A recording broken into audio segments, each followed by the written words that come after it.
Let's learn the construction of a police car and assemble it. First, let's install a frame. This is the basic part of a car. The frame carries all the other parts. An undercarriage consists of wheels, suspension, and brakes. Let's install them. Wheels are needed so that the car can move on the road. Suspension keeps the car from shaking, and brakes are used to stop the car. Hooray, you've got a new block! Let's install it right now. Tap the block to install it. Let's install an engine and a battery.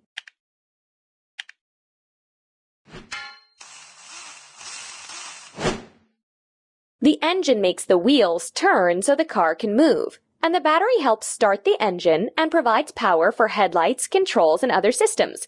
Now let's install a fuel tank. The fuel tank contains gasoline or other fuel. Let's install an interior of the car. This is the main interior space of the car to accommodate passengers and a driver. It's a separation barrier. Let's install it.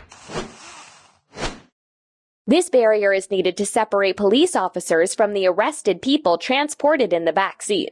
These are the controls of a car. They include a steering wheel, pedals, a gearbox, and a dashboard. Let's install them. All these things are necessary for a driver to control the car.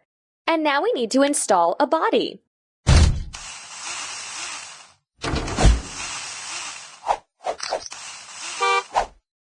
Body is the exterior part of the car, which is attached to the frame.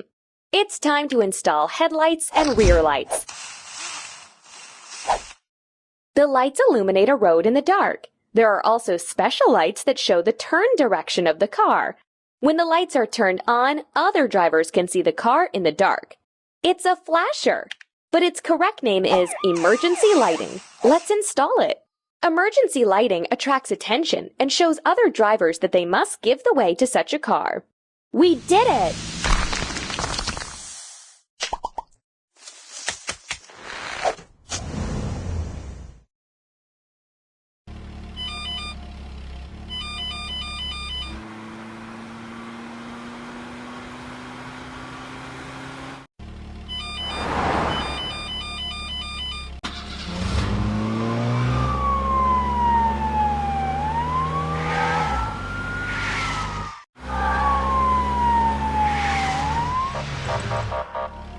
Don't stop.